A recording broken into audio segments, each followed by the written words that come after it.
Hello, everyone. Whenever something comes out of Tulsi Gabbard's office of the Director of National Intelligence says, I take it with a healthy dose of skepticism, especially since we know her fondness for Russia and Russia's attitude toward her.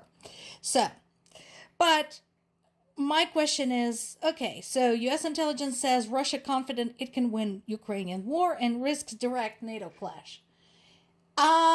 We know that Russia is confident about that despite evidence to the contrary, despite the fact that they're making no progress, sustaining ginormous losses, and having their economy basically in the shitter.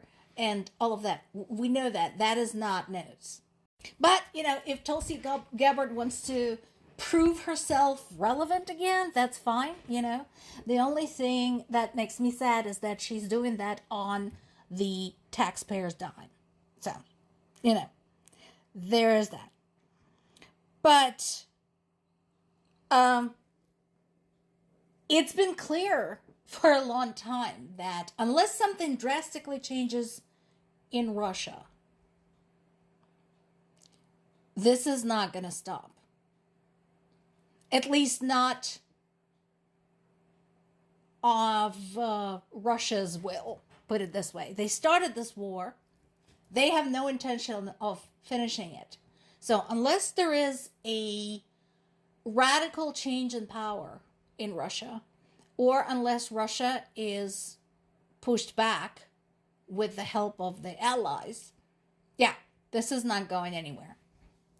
Now, speaking of Russia and its confidence, there's been some interesting news about a pro-Kremlin, pro-war blogger, Ilya Remeslo, who suddenly did a 180. And now there are rumors that he is at a psychiatric hospital. But before he ended up at a psychiatric hospital, here is what happened. So after all this time supporting Putin and supporting the war in Ukraine with all his appendages, he wrote a manifesto to his 90,000 Telegram followers. 5 reasons why I stopped supporting Putin. And these 5 reasons are not very surprising, actually amazingly sensible for somebody who has been supporting Putin for years. One is the war in Ukraine. Basically, he's upset that it was presented as like this quick little operation, and now 4 years later, and a million casualties or possibly more. Nothing is happening. The losses are great. What's going on with that? So that's his reason number 1. Reason number 2, the damage to the Russian economy and the welfare of Russian citizens. Same thing as I've been saying this entire time. Yes, trillions of dollars that could have been used to expand Russia's education, science, healthcare, all sorts of things has been wasted on the war in Ukraine.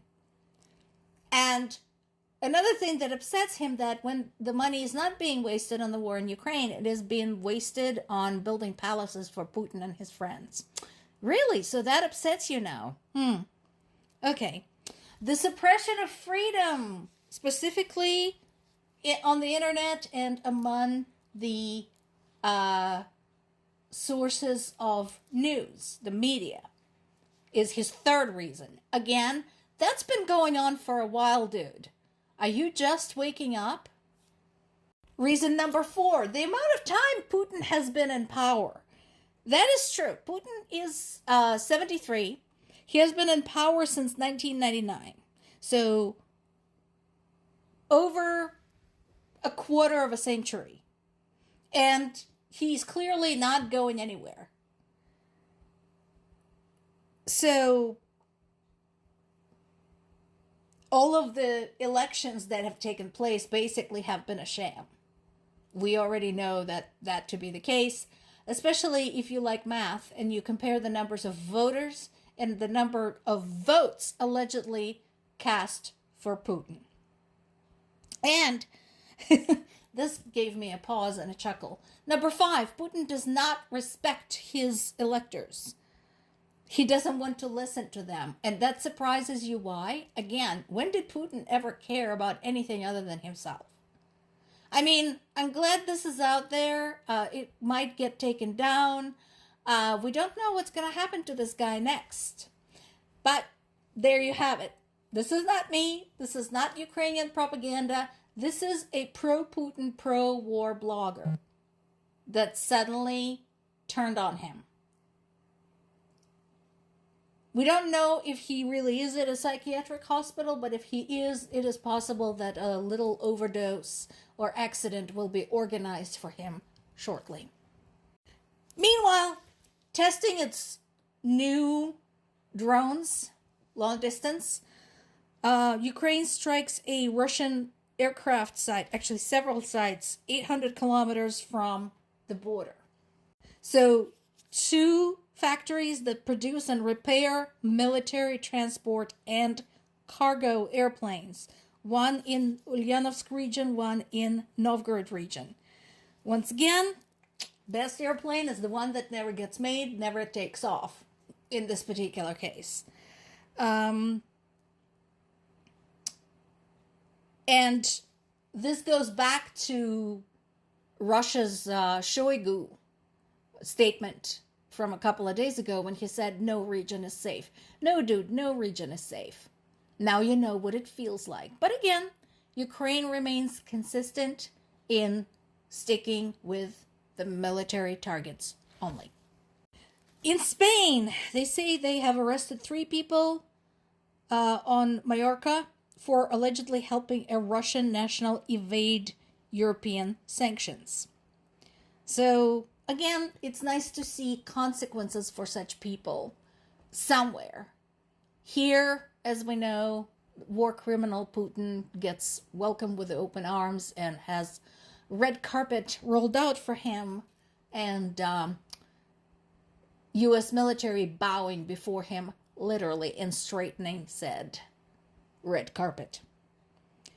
Tens of thousands of people in Moldova are now without water. We talked about that a few days ago. So there's been a strike, and that caused an oil spill into the river Dniester. Not the same as the one that goes through Ukraine.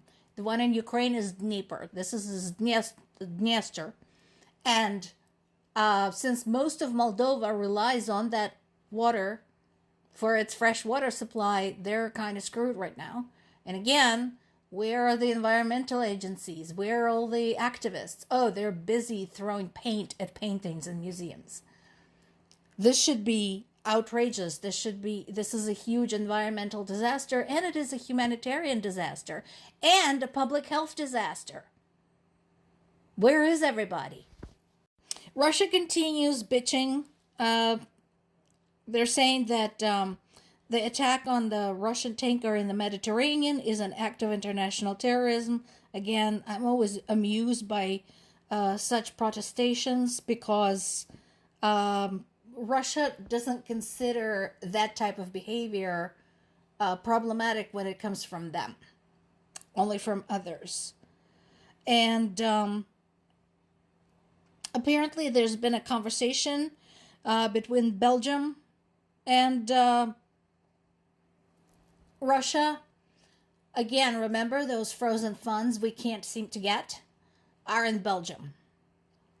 And the fact that Belgium is doing that, personally, I consider it an act of international sabotage and against European interests. I want to remind Belgium what happened to Switzerland's reputation after World War II. Neutrality doesn't really work out as you might expect. More to come.